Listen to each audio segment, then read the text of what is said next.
con la vida. Hoy terminamos primero que ellos. Wow. Siempre cuando un cuerpo no crece correctamente, no se desarrolla correctamente, es porque algo está mal. Y así es en lo natural. Si tenemos a un bebé y el bebé no empieza a crecer, no se empieza a desarrollar, no empieza a ganar peso, es que hay algo mal con ese bebé, hay una enfermedad. Y es lo mismo con un niño. Si un niño permanece sin crecer, débil, enfermo por años, inmediatamente nos preocupamos porque hay una alerta. Algo está pasando con ese niño que no está creciendo. Porque así es la ley de la vida. Todos tenemos que crecer. El verdadero desarrollo físico produce crecimiento. Todos entendemos eso. Pero también entendemos que el crecimiento saludable muchas veces tiene que ver con lo que nosotros comemos, con lo que alimenta ese cuerpo. Un cuerpo, si se alimenta solo de McDonald's, no creo que se desarrolle muy bien, ¿verdad? Eventualmente se debilita, se enferma y va a estar débil. Pero si pasamos este principio a un principio espiritual, es lo mismo. Tenemos en las iglesias muchos niños espirituales que están en una iglesia por 20, 30 años y siguen siendo inmaduros en la fe. Y uno se pregunta, ¿pero qué está pasando? Hay algo mal. No se está alimentando bien. ¿Por qué esta persona no se está desarrollando espiritualmente? No está creciendo en la fe. Y ahí entendemos que hay un problema. Y muchos creyentes quieren crecer espiritualmente, pero también no se están desarrollando porque están mal alimentados. Y el resultado de eso es inmadurez espiritual. Creyentes inestables, creyentes confundidos, dominados por emociones sin discernimiento, sin parecerse a Cristo, podemos definirlos como creyentes inmaduros en la fe. Y en esta mañana vamos a hablar un poquito de esto en Efesios capítulo 4. Así que acompáñenme por favor a Efesios capítulo 4, porque Pablo nos enseña que Cristo no solamente vino a salvar, Cristo también está formando un cuerpo maduro en la fe. Así que el tema de esta mañana es cómo Cristo hace crecer a su iglesia. Ese crecimiento ocurre cuando su iglesia es alimentada con la verdad, es equipada para servir y llevar hacia la plenitud de Cristo. Entonces vamos a estar en Efesios 4, del 12 al 16. Continuamos en nuestro estudio en Efesios. El título es ¿Cómo Cristo hace crecer a su iglesia? La idea central es Cristo dio líderes, lo vimos la semana pasada en el verso 11, para equipar a la iglesia para servir, de modo que toda la iglesia crezca hacia la madurez espiritual en verdad y en amor. Vamos a leer la palabra de Dios. Voy a empezar en el verso 11, capítulo 4, verso 11, para tener el contexto ahí. Dice, y él dio a algunos el ser apóstoles, a otros profetas, a otros evangelistas, a otros pastores y maestros. La semana pasada hablamos un poquito de esto. Y después, estos son los versos de esta mañana. Dice el 12, a fin de capacitar a los santos para la obra del ministerio, para la edificación del cuerpo de Cristo, hasta que todos lleguemos a la unidad de la fe y del pleno conocimiento del Hijo de Dios, a la condición de un hombre maduro, a la medida de la estatura de la plenitud de Cristo. Entonces ya no seremos niños sacudidos por las olas y llevados de aquí para allá por todo viento de doctrina, por la astucia de los hombres, por las artimañas engañosas del error. Más bien, al hablar la verdad en amor, creceremos en todos los aspectos en aquel que es la cabeza, es decir, Cristo, de quien todo el cuerpo, estando bien ajustado y unido por la cohesión que las coyunturas proveen, conforme al funcionamiento adecuado de cada miembro, produce el crecimiento del cuerpo para su propia edificación en amor. Y aquí terminamos ese primer bloque, que es de la unidad. Por eso ahora estábamos cantando acerca de la unidad, de ser uno, de ser un cuerpo. Pablo viene hablando de todo esto. En el primer verso del capítulo 4 dice que vivan de acuerdo a una manera digna de la vocación con que nosotros hemos sido llamados. Es decir, tenemos que empezar a vivir de acuerdo a esta salvación que tenemos en Cristo. Y hablamos de eso, de vivir en humildad, en mansedumbre, del carácter de Cristo, de que el cuerpo vive a través de un solo espíritu, una sola fe, un solo Señor, un solo bautismo. Hablamos de la doctrina. Después, la semana pasada, hablamos de los dones de la iglesia, que es que Dios dio dones a la iglesia, a cada creyente. Y después hablamos finalmente de que Dios dio líderes a la iglesia, que es el verso 11. Apóstoles, profetas, evangelistas, pastores y maestros. Y ahora acá ya aterrizamos a nuestro texto. Entonces el primer punto en esta mañana es: Cristo equipa a los santos para servir. Cristo equipa a los santos para servir. Déjenme y vamos al verso 12. El verso 12 dice: a fin de capacitar a los santos para la obra del ministerio y para la edificación del cuerpo de Cristo. Dios da los líderes a la iglesia para capacitar a los santos. La palabra capacitar es preparar, formar, restaurar, entrenar a alguien para una función. Eso es capacitar. Y dice que es capacitar a los santos. ¿Quiénes son los santos? Los santos son todos aquellos que Dios ha apartado para sí y los ha unido a Cristo a través de la fe.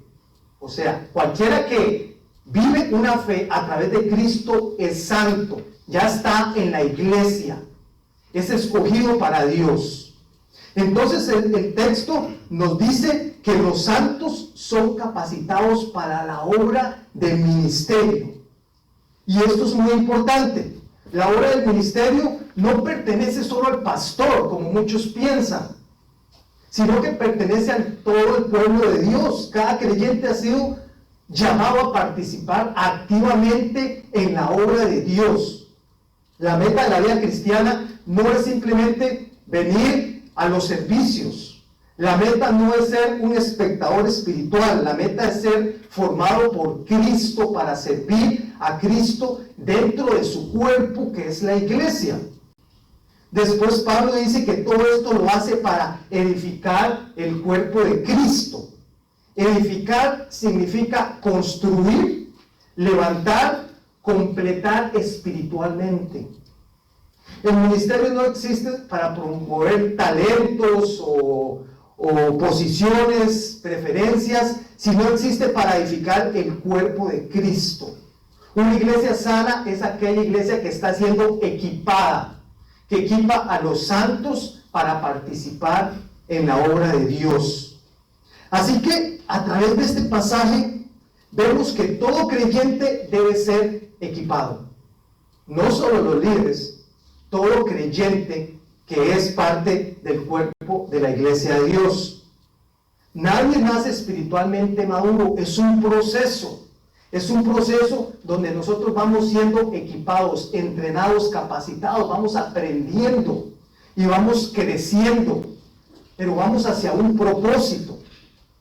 Y eso va a pasar en la medida que nosotros nos disponemos, cuando hay un deseo para crecer, para aprender, cuando hay un hambre por Dios, hambre por su palabra, donde yo quiero aprender de Dios, yo quiero seguir estudiando su palabra, yo quiero que Dios me use. Hay un deseo en el corazón ferviente de la iglesia. Todo creyente es llamado a servir. No es solo los que están en liderazgo. Aquí está hablando de los santos del cuerpo. Todos somos llamados a servir. Algunos somos llamados a enseñar, otros a animar, otros a discipular, otros a ayudar, otros a evangelizar, otros sirven con niños, hospitalidad, visitan enfermos, apoyan en áreas prácticas, pero todos somos llamados a servir de acuerdo al don que Dios te ha dado. Todos. No somos llamados a simplemente venir y calentar una silla. Si pertenezco al cuerpo, tengo una función en ese cuerpo. ¿Se imagina una pierna diciéndole al cuerpo, no, yo no quiero servirle? ¿Se imagina el cuerpo arrastrando la pierna por todo lado? Porque la pierna dice que no quiere hacer nada. Esta es la imagen que Pablo nos está dando, que usted es un miembro de un cuerpo. Y ese cuerpo está activamente en la iglesia y tiene que participar y servir en algo. Por eso Dios lo puso a usted aquí en la iglesia. No es que la iglesia es del pastor y el pastor es el que hace todo. Inés, ¿qué es las cosas, pobrecita? No, todos somos llamados a ser parte de esto. Y ahí es donde tenemos que despertar como iglesia. Entendemos que es un proceso, por supuesto es un proceso, y eso es el siguiente punto. Cristo conduce a la iglesia a la madurez, y aquí es el proceso donde todos deberíamos de estar creciendo, hacia la madurez. Vamos al siguiente versículo, Efesios 4:13 dice, hasta que todos lleguemos a la unidad de la fe, y del pleno conocimiento del Hijo de Dios, a la condición de un hombre maduro a la medida de la estatura de la plenitud de Cristo. Cristo está llevando a su iglesia a un proceso de madurez. Y la primera meta es la unidad de la fe. Aquí está hablando acerca de la doctrina y la enseñanza. Ya hablamos de esto. Lo voy a repasar muy rápidamente. La unidad nace al tener una sola fe doctrinal, apostólica, una misma verdad revelada por Dios, un mismo evangelio, una misma doctrina centrada en Cristo. Solo cuando estamos en una sola fe podemos vivir una verdadera unidad. La iglesia no puede tener verdades donde sacrifique la verdad, que la verdad es la palabra de Dios, el evangelio de Cristo. Entonces después dice, luego Pablo habla del pleno conocimiento del Hijo de Dios. La madurez cristiana no consiste solamente en tener información religiosa, consiste en conocer profundamente a Cristo. Y no queda aquí, no se trata de que cada uno tenga su propio concepto de quién es Cristo, sino que todos lleguemos a la misma enseñanza de entender el conocimiento pleno de Cristo. ¿Por qué es tan importante llegar a ese conocimiento de Cristo? Porque lo que nosotros creemos y decimos acerca de Cristo es lo que va a tener consecuencias eternas. Lo que usted cree acerca de Cristo, lo que usted le ha sido enseñado o lo que usted practica o dice va a tener consecuencias eternas. Jesús dijo, el que cree en mí tiene vida eterna. Juan 3:36. Y aquí es donde la verdad divide entre lo falso y lo verdadero. Porque tenemos muchas falsas enseñanzas acerca de quién es Jesús. Por ejemplo, los testigos de Jehová dicen que Jesús no es todopoderoso. Ellos dicen que Jesús fue la primera creación de Jehová. Ese es un Jesús diferente al que la palabra de Dios enseña. Los mormones dicen que Jesús es el medio hermano de Satanás. Es un Jesús diferente al que nosotros creemos. Los musulmanes creen que Jesús fue un profeta y que no murió en la cruz, igual que los judíos. Es un Jesús diferente al que la palabra de Dios enseña. Entonces, ¿quién es Jesús? Jesús es la segunda persona de la Trinidad, siendo plenamente Dios, se hizo plenamente hombre. el único Salvador y Señor que murió y resucitó para reconciliar a los pecadores con Dios Padre. Ese es Jesús. Tenemos que entender quién es Cristo. Es la parte fundamental del Evangelio. ¿Quién es Jesús para ti? ¿Es tu Señor y Salvador? Y después Pablo continúa diciendo, para llegar a la condición de un hombre maduro, la iglesia debe ir hacia la madurez espiritual. ¿Qué es madurez espiritual? Madurez espiritual es el proceso y el resultado de crecer hasta pensar, sentir y actuar cada vez más como Jesús. Tener el carácter de Cristo. La inmadurez espiritual lo compara en la Biblia con ser un niño espiritualmente. Se nota cuando una persona depende siempre de sus emociones. La medida de esa madurez es la estatura de la plenitud de Cristo. La madurez no es simplemente portarse mejor, es ser cada vez más conformado a Cristo en verdad, carácter y amor. El siguiente pasaje, Efesios 4:14, dice, entonces ya no seremos niños, sacudidos por las olas y llevados de aquí para allá por todo viento de doctrina, por la astucia de los hombres, por las artimañas engañosas del error. Y aquí Pablo empieza a mostrar los peligros de una persona inmadura en la fe, de un niño espiritual. Naturalmente, todos sabemos que si un bebé crece y si un bebé está enfermo y no empieza a crecer, es porque hay una enfermedad y algo con este niño, como lo dijimos antes. Y es lo mismo en el ámbito espiritual. Si una persona aquí tiene 5 años, 10 años, 15 años, 20 años y sigue siendo el mismo y no crece y no madura y lo único que da es problemas y lo único que está es en chisme y está en envidia y en un montón de cosas, es porque es un niño espiritual y hay un problema con ese creyente. Obviamente hay un proceso de una persona recién convertida. Cuando una persona viene a la fe por primera vez, esa persona recién convertida es un niño espiritual. Y es un proceso para que ese niño empiece a crecer y empiece a madurar. Y como un niño natural, esa persona recién convertida necesita protección, necesita cuidado, necesita ayuda, necesita ser alimentado para que empiece a crecer y a madurar. Ese es el proceso. El problema son las personas que tienen años y años y siguen siendo niños espiritualmente. ¿Y cómo se ve un niño espiritual en la fe? Lo primero es que viven según sus sentimientos más que según lo que dice la palabra de Dios. Es como cuando usted sale al supermercado y el niño pequeño le pide algo y usted le dice que no y se tira al piso y hace un berrinche y grita y llora. Muchas veces así son los niños espirituales inmaduros. Cuando Dios no le da lo que quiere, Dios, ¿por qué me pasa esto a mí, aquí, yo? Y empieza a llorar y a gritar y a hacer el berrinche. Ese es un niño espiritual inmaduro.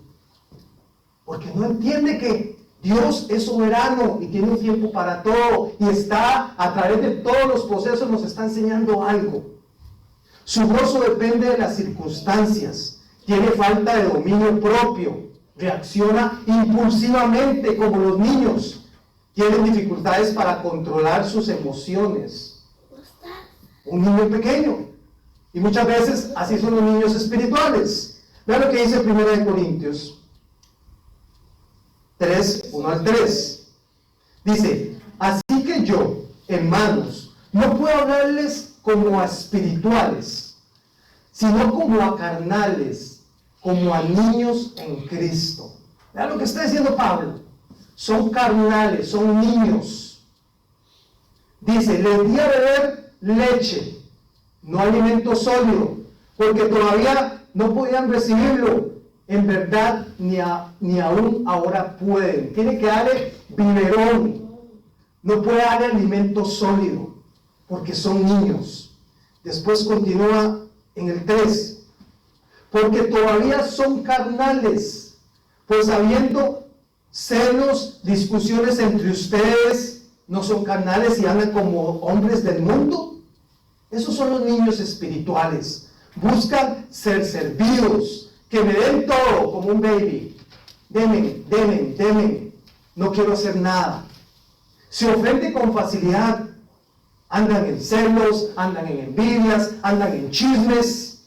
Esos niños espirituales, inconstantes en la oración, les cuesta congregarse, no participan en la iglesia. Cuando se les llama la atención, justifican todo en lugar de arrepentirse. Como cuando le llamamos la atención a nuestros hijos. No, es que eso pasó porque esto y porque lo otro, y empiezan a justificar todo. Pero siempre es importante evaluarnos a la luz de la palabra de Dios y hacer un autoexamen para saber en las áreas que necesitamos crecer y ir madurando hacia la fe. Vean lo que dice Hebreos. Hebreos 5, 12 y 13 dice: pues aunque ya deberían ser maestros, dice el autor de Hebreos, otra vez tienen necesidad de que alguien les enseñe los principios elementales de los oráculos de Dios. Pablo les está diciendo, el autor de Hebreos les está diciendo, ustedes ya deberían de estar enseñando la Biblia, pero más bien tenemos que ir a enseñarles las cosas básicas de la fe, porque siguen siendo niños. Ocupamos darle biberón en lugar de alimento sólido.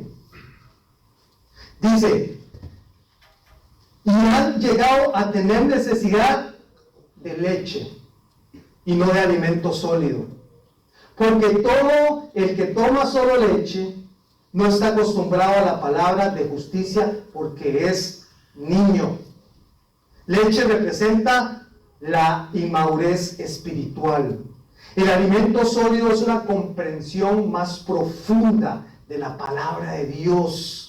Cómo yo crezco, cómo yo maduro, cuando empiezo a entender y a meterme y a aprender la palabra de Dios, la doctrina. Cuando me hacen una pregunta y sé la respuesta, porque estoy estudiando, porque estoy aprendiendo, porque estoy creciendo. El texto llama al creyente a no quedarse espiritualmente niño, sino a crecer en doctrina, en discernimiento y en la verdad de Dios. Tenemos que seguir creciendo en la verdad de Dios. Volvemos a nuestro texto original, 4:14. Después dice, sacudidos por las olas y llevados de aquí para allá por todo viento de doctrina, por la astucia de los hombres, por las artimañas y engaños del error. Dice Pablo aquí que estas personas son como un pequeño barco que no tiene ancla ni timón, que son llevados por cualquier doctrina para acá y para allá. Son inmaduros, son niños. Estas son las típicas personas que van de iglesia en iglesia, de religión en religión, y al final del paso tienen un colocho, un enredo que no saben ni qué creen, no saben ni qué es la verdad. No sé si usted ha estado en la playa, y cuando usted lo agarra una ola, como lo deja, una ola bien grande, bien fuerte, y le pega una revolcada a uno, que al final uno termina por allá, lleno de arena, todo adolorido. Eso es lo que dice Pablo aquí, que estas personas son llevados por el viento, por las olas, por las doctrinas falsas, que enseñan falsos maestros. Y entonces, ¿cómo nosotros sabemos si estamos al frente de una falsa doctrina? ¿Cómo? ¿Cómo usted puede saber? Lo primero, déjenme darle aquí algunos ejemplos, es que Cristo deja de ser el centro. Minimiza la persona de Cristo, la obra de Cristo, añade mediadores humanos. Ahí estamos en una falsa doctrina, cuando empiezan a quitar a Cristo del centro. Cuando se añade algo más al Evangelio para la salvación. Obras humanas, rituales, reglas especiales, revelación adicional aparte de la Biblia. Mucho cuidado, cuando la Biblia ya no es la autoridad final, sino son las tradiciones, las experiencias, los sueños proféticos. Siempre todo tenemos que filtrarlo a través de la palabra de Dios. Todo en esta vida. Que si me están diciendo algo, me están enseñando algo, veo algo en las plataformas de las redes sociales, ¿está alineado con la palabra de Dios? Un pastor llega y predica por 1 hora, ¿abrió la Biblia? ¿Está leyendo la Biblia o está hablando de lo que a él le parece? Esto nos enseña que no toda enseñanza que usa lenguaje cristiano viene de Dios. No significa porque dicen ser iglesia o porque dicen ser cristianos es sana doctrina. Después aquí, Pablo continúa ahí en el verso 14, también habla de la astucia de los hombres, de las artimañas engañosas del error. Porque tenemos falsos líderes, falsos apóstoles, falsos profetas, falsos pastores. Y estas personas manejan el arte de la enseñanza falsa. Ellos son carismáticos. Ellos saben cómo manejarse frente a un público y cómo engañar a la gente. Dice 2 Corintios 11:14 que Satanás se disfraza como ángel de luz. Algunos ejemplos de esto son el evangelio de la prosperidad, emocionalismo sin verdad, cristianismo terapéutico, mente positiva. Jesús quiere cumplir tus sueños. Relativismo doctrinal, cada quien tiene su propia verdad. Te respeto. Usted tiene verdad, yo la mía.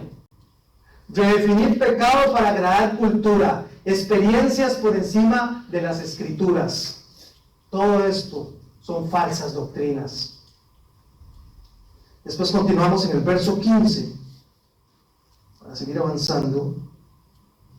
Dice, más bien, al hablar la verdad en amor, creceremos en todos los aspectos en aquel que es la cabeza, es decir, Cristo. Pablo ahora muestra el camino correcto del crecimiento y nos da un principio importantísimo. Él dice acá 2 principios que nunca se deben separar: la verdad y el amor. La verdad sin amor puede volverse dura, fría y destructiva. Pero el amor sin verdad se vuelve sentimentalismo, permisidad y engaño. La iglesia necesita las dos cosas y estar balanceadas en estos principios.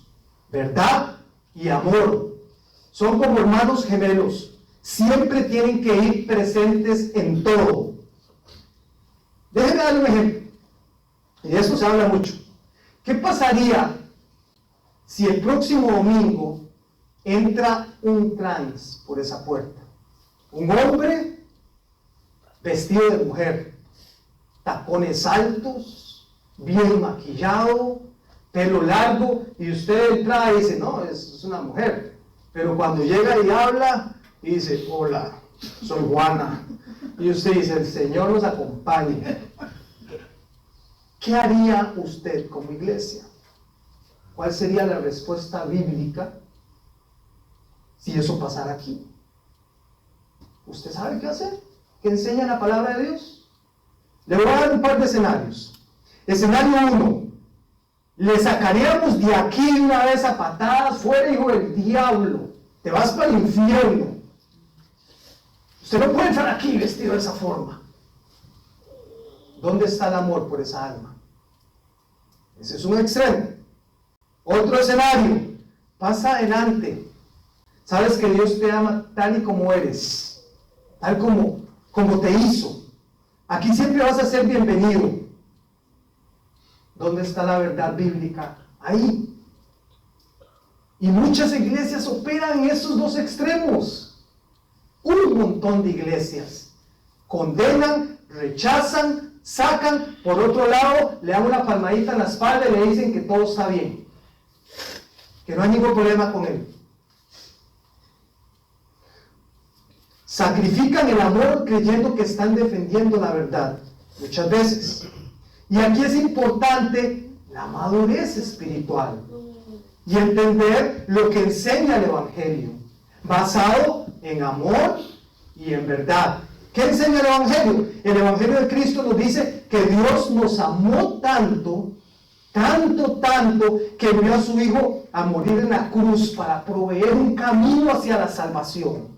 Eso enseña el Evangelio. Amó al más perdido, amó a todo pecador. No amó al pecador, proveyó el camino para el pecador.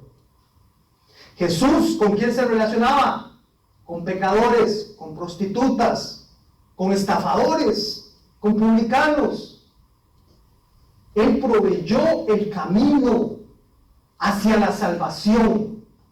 Pero ese mismo Evangelio también nos llama al arrepentimiento, dejando atrás nuestro pecado y poniendo nuestra fe en Cristo.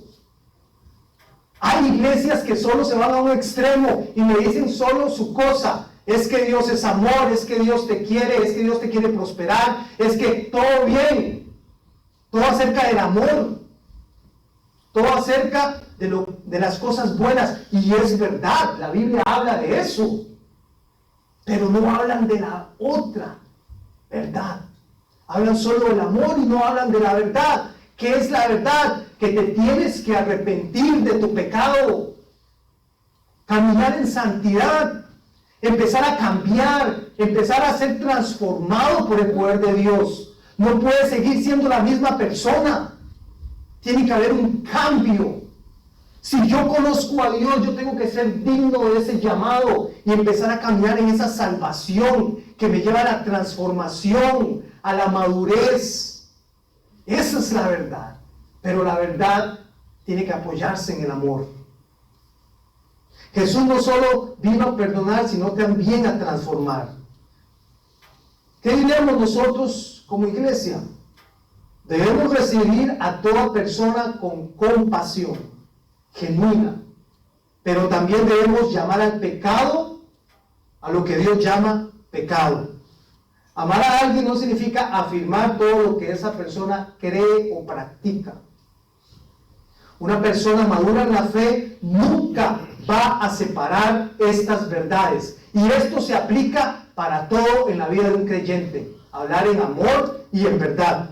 Una iglesia madura nunca separa la verdad del amor. Esto aplica a nuestros matrimonios, en la crianza de nuestros hijos, en el trabajo, en todo. En el creyente aplica para todo. Yo no puedo criar a mis hijos basados solo en amor. Ay, mi amorcito esto, mi amorcito lo otro, y nunca corrijo su pecado, nunca los disciplino. Yo no estoy amando a ese hijo, si solo estoy consintiendo sus cosas. Pero tampoco puedo llegar a condenar y a juzgar y a maltratar si no hay amor. Y es lo mismo en el matrimonio. Y ahí tenemos que crecer como iglesia, en hablarnos verdad, el esposo a la esposa, sí, pero con amor, con sensibilidad, con gracia, con tacto. Es como la historia clásica del marido, que su esposa está ganando algunos kilillos, ¿verdad? Algunas libras, y llega y le dice: vieja, pero es que te estás poniendo gorda, aún no haga eso. El resultado, ¿cuál va a ser? Terrible. Hay que hacerlo con tacto, hay que amarla con cuidado. Y así toda la vida necesita estar basado en amor, pero con verdad. Y el resultado de eso es que crezcamos en todos los aspectos. Dice el verso 15, más bien al hablar la verdad en amor, crecemos en todos los aspectos, en aquel que es la cabeza, es decir, Cristo. Pablo termina diciendo que Cristo es la cabeza. Esto significa que el gobierno, Él es el que gobierna, Él es el que dirige, Él es el que alimenta y Él es el que sostiene a la iglesia. La iglesia no crece verdaderamente por estrategias humanas separadas de Cristo. Cristo es la fuente, la dirección y la meta del crecimiento.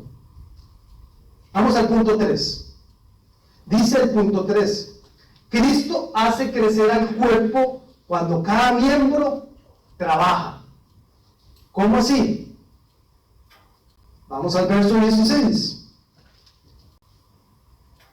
Dice el verso 16: de quien todo el cuerpo, estando bien ajustado y unido por la cohesión que las coyunturas proveen, conforme al funcionamiento adecuado de cada miembro, produce el crecimiento del cuerpo para su propia edificación en amor.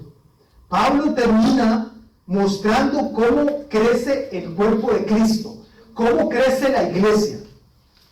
Dice que quien todo el cuerpo, estando bien sujetado y unido por la cohesión de las coyunturas. Dice bien ajustado y unido, mostrando que los creyentes no son piezas sueltas, no son islas. Tenemos que caminar en unidad. Así como el cuerpo humano, cada parte está conectada y trabaja en armonía, así también la iglesia y cada creyente debe estar unido a otro dentro del cuerpo de Cristo. Todos sabemos que son las coyunturas, y después de los 40 nos empiezan a traquear. Todo lo que une las rodillas, los codos, el cuello, todo eso son las coyunturas. La coyuntura, dice Pablo, que es lo que une, representa las conexiones, pero en el nivel espiritual también.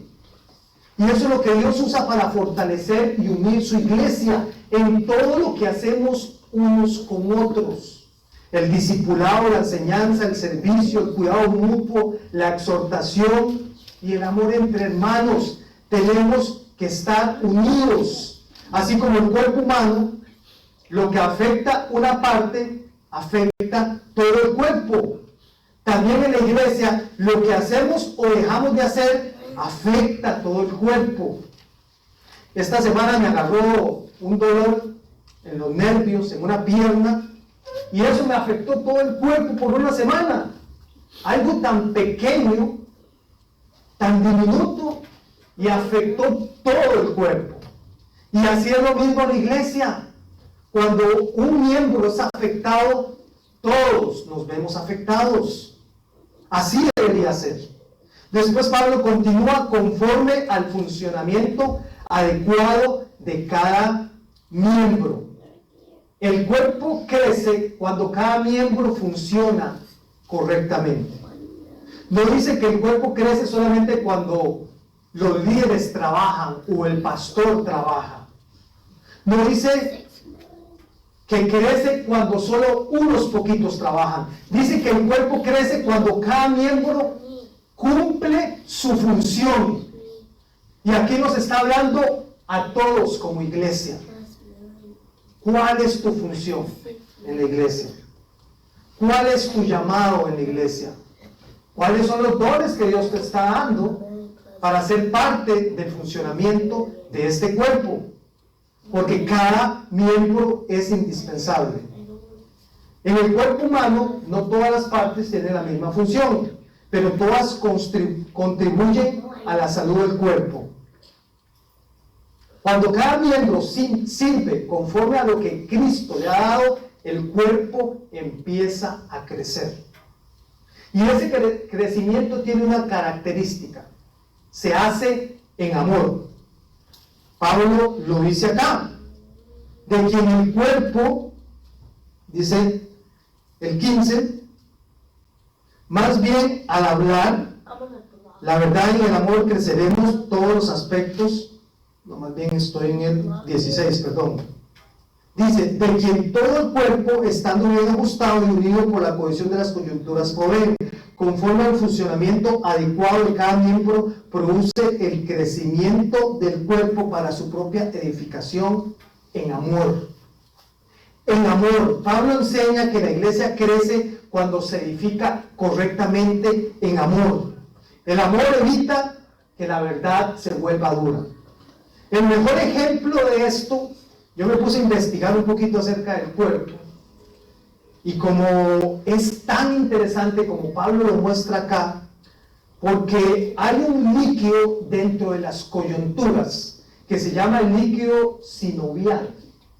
Este líquido es lo que hace que las coyunturas y las articulaciones funcionen correctamente. Su función es reducir la fricción y permite el movimiento saludable.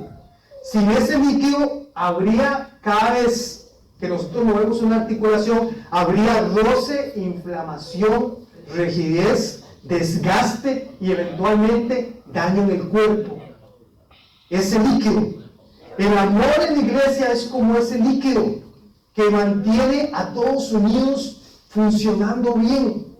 Sin amor, todo se vuelve áspero, hay choques, hay orgullo, hay competencia, hay heridas y hay divisiones. La pregunta final de este pasaje no es solamente, ¿me congrego en esta iglesia? La pregunta también es, ¿qué responsabilidad tengo yo con este cuerpo donde Dios me ha puesto? La iglesia no es el pastor. La iglesia somos todos. ¿Cuál es la responsabilidad suya? Y aquí hay mucha gente que está participando y sirviendo, y gracias por lo que están haciendo, porque es una bendición enorme, porque usted lo está haciendo para Dios y están creciendo en eso. Es un cuerpo al que pertenecemos. Si pertenezco al cuerpo de Cristo, entonces tengo responsabilidades espirituales dentro de este cuerpo. Recuerden, si estoy en este cuerpo, necesito estar creciendo espiritualmente. Necesito estar siendo equipado en la palabra. Necesito estar sirviendo. Estoy ayudando a edificar a otros. Estoy hablando la verdad en amor. Estoy construyendo la unidad, la madurez de la iglesia. Cristo nos salvó, sí, pero nos salvó con propósito, no solo para ser espectadores. Cristo está formando un cuerpo maduro que refleje su carácter, su verdad y su amor. Y Pablo nos recuerda que ese crecimiento no ocurre accidentalmente. La iglesia crece cuando es alimentada con la verdad de Dios. Cuando los creyentes son equipados, la iglesia crece. Cuando cada miembro sirve, la iglesia crece. Cuando hablamos verdad y amor, la iglesia crece. Cuando Cristo es la cabeza, la iglesia crece. Vivimos en un tiempo donde muchas personas quieren los beneficios de la iglesia sin comprometerse con el cuerpo. Pero el llamado es a trabajar juntos y a comprometernos, porque ese es el diseño que Dios creó para nosotros como iglesia. Y eso requiere humildad, madurez y compromiso espiritual. Todos tenemos áreas en las que necesitamos crecer. Algunos necesitamos crecer en doctrina, otros en amor, otros en servicio, otros en fidelidad. Pero todos necesitamos seguir creciendo. Así que iglesia, que seamos una iglesia firme en la verdad, llena de amor y comprometida para crecer juntos hacia la plenitud de Cristo. Ese es nuestro llamado, ese es el reto que Pablo nos hace en esta mañana, que sigamos creciendo, que ya no seamos babies que necesitan nada más biberón, que empiecen a comer carne sólida y empezar a hacerlo a través de lo que la palabra de Dios enseña. Amén. Amén. Muy bien, pongámonos de pie, por favor. Vamos a terminar acá.